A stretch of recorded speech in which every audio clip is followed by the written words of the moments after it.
Lynette saves the day. Dani thanks Bill. And Jacob, Smitty's going to get you killed. What's good, y'all? This is Erica Vane coming to you right here on Erica Vane TV with another Beyond the Gates video. And in this one, I'm breaking down season 2, episode number 35. If you're new here, hit the subscribe button, turn on your bell notifications so you don't miss the moment I post new Beyond the Gates content and conversations. Bah. I love my job, y'all. I get to come on here with my pajamas. So y'all, not too much. I'm nice and cozy, comfy here. Cozy, comfy. Let's talk about it because I'm here for Dark Jacob. Y'all already know how I feel about Dark Jacob. That man is fine. Yeah. But I am struggling with how they are choosing to execute the storyline. I can suspend my disbelief. I can use my imagination here. I'm a Gullah Island, Barney, Blues Clues type kid, like Wild Thornberries, like as told by Ginger. I came up on all that. I get the whole using your imagination thing. But the way that y'all have Jacob only tucked into this damn corner having these goofy ass conversations with his quote unquote plug is one thing for me to try to squint and believe it. Kind of, sort of. Nothing about this feels dangerous, in peril, sinister, but I can try to act like it. But the moment y'all put Smitty's ass in a hoodie and have him come to that same exact place for a debrief where Jacob runs down the this, the that, the time, place, how, when, all of the stuff to this white man in a hoodie while he's supposed to be deep undercover with the criminal underbelly of DC. Y'all are unwell. Y'all are unwell if you think I'm supposed to believe this. Y'all are unwell if you think I'm going to be buying what you were selling by way of Jacob's storyline. So we need to inject some authenticity into his stat. I'm not saying that this man got to be the next Ghost.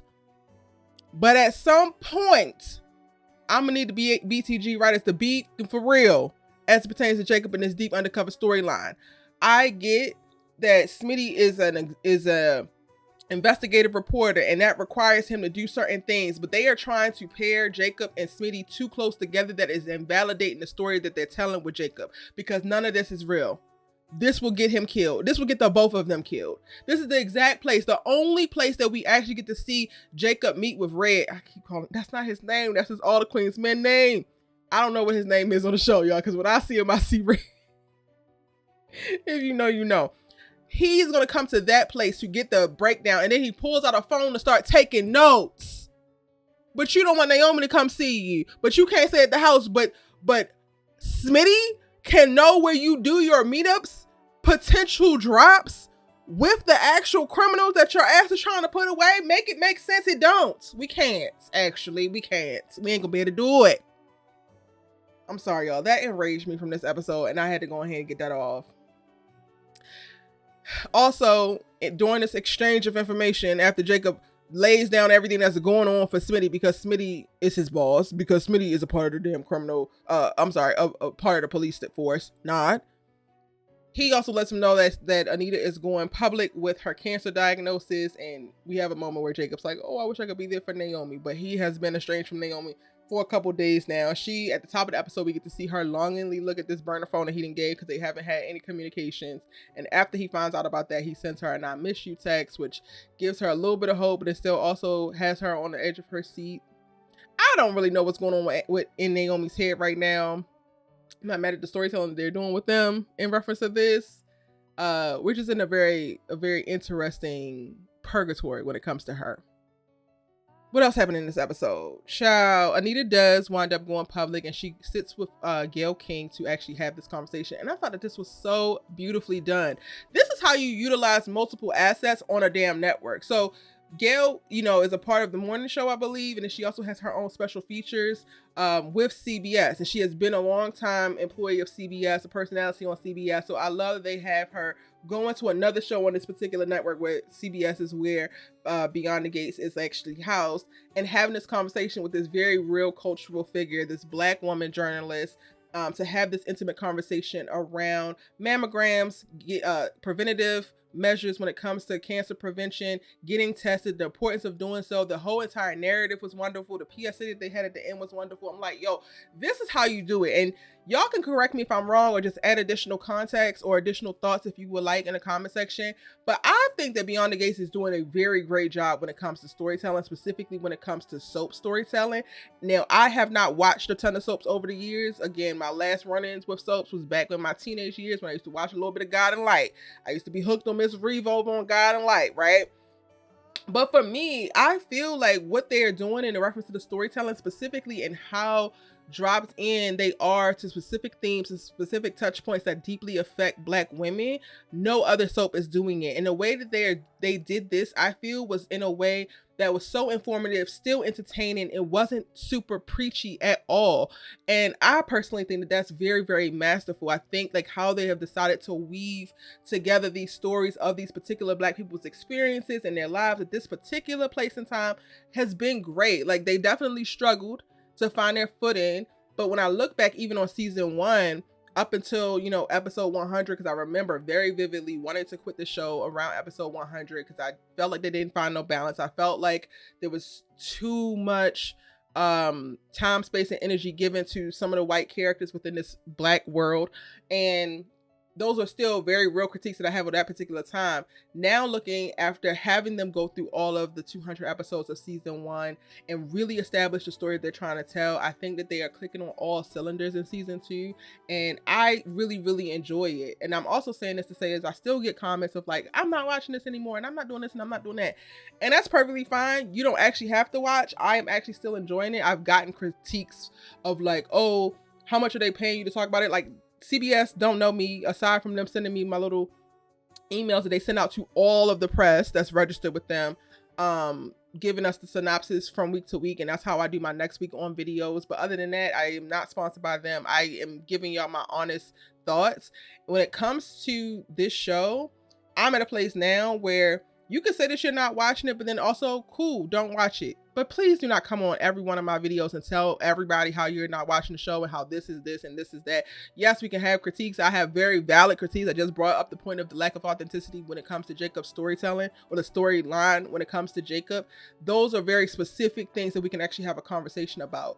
But to just say blanket statements of like, I'm not watching or it's not good without even being able to point out specific things that you take issue with, those are conversations I actually don't want to have. And those are things I'm going to start to just automatically delete because y'all are having surface level conversations and demonizing sometimes this Black show on a very non-Black network, on a very, like, we are in a, I don't think people realize that we are in a space and time specifically with the administration that we are living under and the mandates that have come out of that administration to be moving to a very conservative place. So for Beyond the Gates to exist in the way that it does, I think that they are really doing a great job because currently the network is not necessarily positioned to champion these types of stories.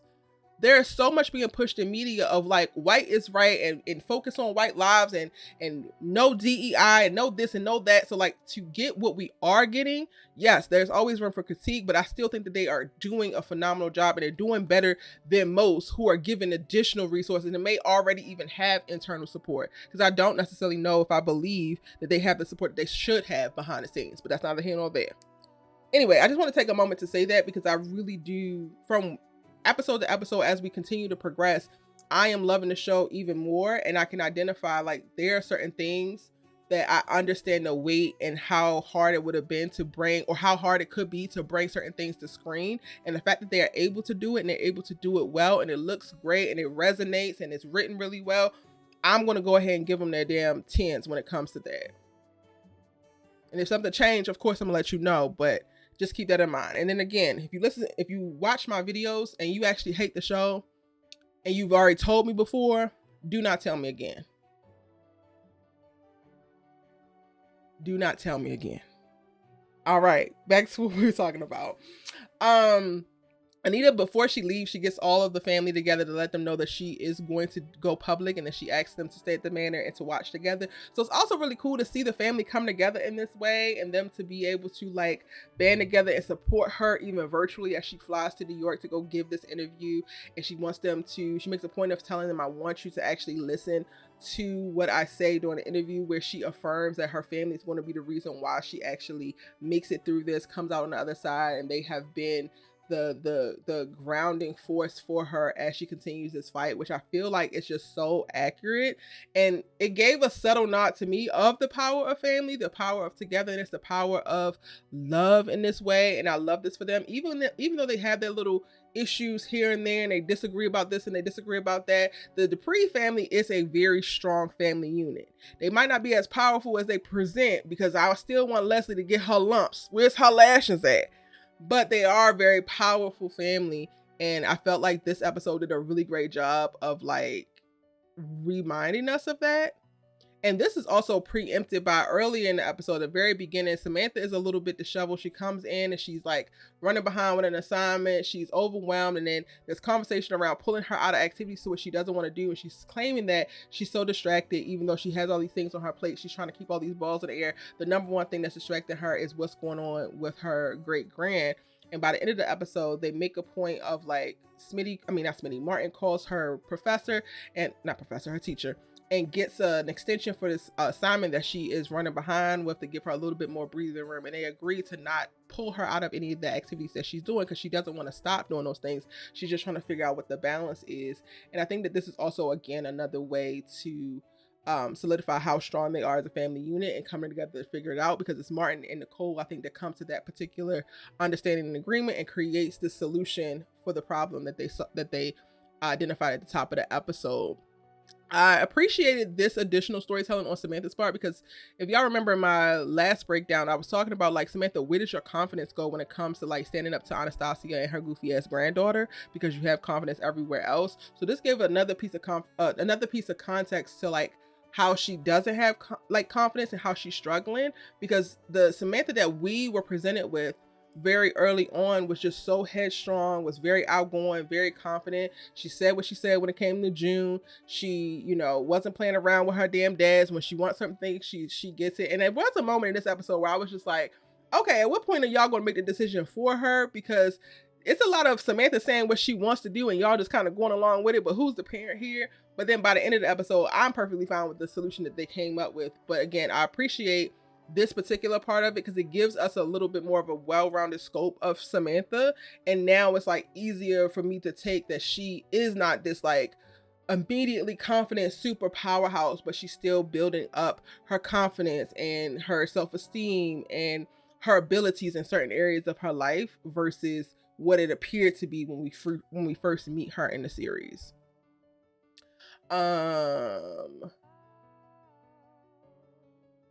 Lynette calls herself fixing the damn issue, and she finds an unhoused person to pin the mugging on, drops off the wallet and the ID so that she can go ahead and frame him.